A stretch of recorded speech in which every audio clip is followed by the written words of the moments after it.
அக்கா இயற்கையே வணங்கிட்டோம். ஆமா வணங்கியாச்சு. அக்கா இங்க வந்திருக்கிறவங்களுக்கு வணக்கம் சொல்ல வேண்டாமா? நிச்சயம் சொல்லணும். வணக்கம் அம்மா. அம்மா வணக்கம் அம்மா. வணக்கம் அம்மா. அம்மா வணக்கம் அம்மா. நல்ல தமிழ் தந்தவர்க்கும் வணக்கம் அம்மா. நல்ல வாய்ப்பை தந்தவர்க்கும் வணக்கம் அம்மா. அம்மா வணக்கம் அம்மா. குழுமியிருக்கும் சான்றோருக்கும் வணக்கம் அம்மா. எண்ணிப்பட்ட ஆசிரியருக்கும் வணக்கம் அம்மா. அம்மா வணக்கம் அம்மா. அக்கா இங்க வந்திருக்கிற எல்லாருக்கும் வணக்கம் சொல்லிட்டோம். ஆனா என்னமா நானும் இருக்கிறேன். ஏன்க்கா சலிச்சுக்கிறீங்க? கலைமகளே மறுபடியும் கூப்பிட்டுலாமா? கண்டிப்பா கூப்பிடலாம். கலைமகளை கூட்டத்துல சளி பேர் இருக்க கூடாது. தந்தரத்தோம் என்று சொல்லியே ஆமா வில்லினில் பாட ஆமா வந்தருள்வாய் கலைமகளே. வந்தருள்வாய் கலைமகளே. ஆண்டுகள் பல கடக்க அரசாங்க பள்ளி மாணவர்கள் ஆழமனம் போல் தலைத்து வளர வில்லடித்து பாட வந்தோம். வில்லடித்து பாட வந்தோம். அக்கா எனக்கு ஒரு சந்தேகம். வந்துடும் உனக்கு சந்தேகம். என்ன சந்தேகம்? கேளுமா கேளு. அது ஒண்ணு இல்லக்கா, வில்லு பாட்டு பாடும்போது கலைமகளே கலைமகளேன்னு கூப்பிடுறீங்களே ஏன்க்கா? சரியான கேள்வி தங்கச்சி. நல்லா கேட்டுக்கோங்க. எல்லா அரசாங்க பள்ளியில படிக்கிற மாணவர்களுக்கும் அரசாங்கம் கலை ஊக்குவிக்க கலை திருவிழான்னு ஒவ்வொரு ஆண்டும் மாணவர்களுடைய பன்முக திறமையை வெளிப்படுத்துறாங்க. அப்ப கலைமகளேன்னு கூப்பிடலன்னா நல்லாவா இருக்கும்? கண்டிப்பா கூப்பிடணும்க்கா, கூப்பிடணும். எந்த தலைப்ப வில்லு பாட்டு பாட போறோம்? கொஞ்சம் சட்டு புட்டுன்னு தலைப்ப சொல்லுங்கக்கா. நாடும் தாய்தான், நாடும் தாய்தான், நகரும் நதியும் தாய்தான், நகரும் நதியும் தாய்தான், மொழியும் தாய்தான், மொழியும் தாய்தான், சூழும் புவியும் தாய்தான், சூழும் புவியும் தாய்தான். ஆமாம் தாய்தான் தாய்தான் தாய்தான். அக்கா பீதியை போடாம கொஞ்சம் சட்டு புட்டுன்னு சேதிக்கு வாங்க. இப்ப எல்லாத்தையும் பார்த்து பெண்ணை மதிக்கிற நாம வீட்டுல இருக்க பெண்ணை மதிக்கிறோமா? என்னக்கா மதிக்க என்னக்கா இருக்கு? எல்லாருடைய வீட்லயும் இப்படிதானே? சரி, இதுவே ஒரு பெண் ஆட்சியாளரா வந்தா நீங்க என்ன செய்வீங்க? உடனே எழுந்துலே வணக்கம் சொல்லுவேன். ஒரு பெண் படித்து பெரிய பதவிக்கு வந்தா மதிப்பு மரியாதையும் தானே வந்துருதுல. இப்ப தெரியுதா நம்ம எதை பத்தி வில்லு பாட்டு பாட போறோம்னு? அக்கா இந்த தலைப்பை நாங்களே சொல்லிட்டுமா? எனக்கு ரொம்ப சந்தோஷம் தங்கச்சி. தலைப்பை நீங்களே சொல்லிருங்க. வந்தானமா வந்தானோ எல்லாருக்கும் வந்தானோ மணமணக்கோ சந்தானோ மணமணக்கோ சந்தானோ.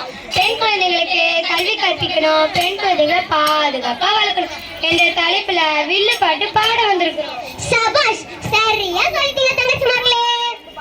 அக்கா எனக்கு இன்னொரு சந்தேகம். சந்தேகம் சந்தேகம் சந்தேகம். உனக்கு எப்ப பார்த்தாலும் சந்தேகம் தான். என்ன சந்தேகம் தங்கச்சி? உங்க சந்தேகத்துல தீர்த்து வைக்கத்தான் இந்த வில்லு பாட்டு. என்னக்கா சந்தேகம் கேட்கறதுக்கு இப்படி கூப்பிடுறீங்க? திடீர்னு இந்த தலைப்பு எதுக்கு தான் தேர்ந்தெடுத்தீங்க? சொல்றதுன்னா சொல்றீங்க, கொஞ்சம் விளக்கமாவும் விரிவாவும் சொல்லுங்க. சொல்றமா சொல்றேன். இன்றைய சூழல்ல பெண் குழந்தைகளுக்கு நிறைய வன்கொடுமை நடக்குது. ஆமா நடக்குது. பெண் குழந்தையின் பிறப்பு விகிதம் குறையுது. ஆமா குறையுது.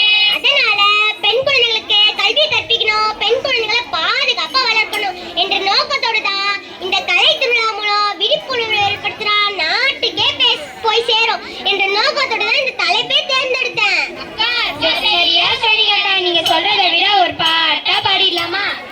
ஓ பாடிலாமே. கொஞ்சி கொஞ்சி பேசி மதிமயக்கம் கஞ்சகாரி நூலகம் வளவிருக்கும் கொஞ்சி கொஞ்சி நஞ்சை நஞ்சிலே மறைந்திருக்கும் நம்பும் நல்லவர் குடிகெடுக்கும் உண்மை இதை உணர்ந்து நன்மை பெற படித்து உலகினில் பெரும் புகழ் சேர்த்திடலாம். பள்ளி சென்று கல்வி பயின்று பலரும் போற்றிட கூப்பிடலாம், பள்ளி சென்று கல்வி பயின்று பலரும் போற்றிட கூப்பிடலாம். அக்கா இப்போ உள்ள காலத்துல பெண் குழந்தைகளை பாதுகாக்கிறது ஒவ்வொரு அம்மாக்கும் ஒரு பெரிய சவாலா இருக்கு. அவங்க பாதுகாப்பா வளர்க்க நம்ம என்னக்கா சொல்லி வளர்க்கணும்? என்னுடன் பிறப்பதிலே கொஞ்சம் நல்லா கேட்டுக்கோங்க. கேக்குறோம்க்கா கேக்குறோம். பெண் குழந்தைகளை அப்பா அம்மாவை தவிர வேற யாரும் தொட்டு பேசக்கூடாது. அதை முதல்ல குழந்தைகளுக்கு சொல்லி புரிய வைக்கணும். அடுத்து குட் டச் பேட் டச் குறித்து விழிப்புணர்வு கொடுக்கணும். ரொம்ப நல்லா சொன்னீங்கக்கா. இன்னொரு முக்கியமான விஷயத்தை சொல்ல மறந்துடு தங்கச்சி மகளே. என்ன விஷயம்க்கா? பெண் குழந்தைகளே கொஞ்சம் நல்லா கேட்டுக்கோங்க. கேக்குறோம். நாட்டுல எங்க பார்த்தாலும் பெண் குழந்தைகளுக்கு எதிரான பாலியல் வன்கொடுமை தான். அதனால நம்ம ஏரியாவில் உள்ள குழந்தைகளுக்கு யார் மூலமாவது பாலியல் ரீதியான வன்கொடுமை துன்புறுத்தல் ஏதாவது இருந்தா உடனே சைல்ட் ஹெல்ப்லைன், அதாவது கட்டணமில்லா தொலைபேசி எண் 1098 என்ற எண்ணிற்கு தகவல் தெரிவித்தா உடனே காவல்துறையோடு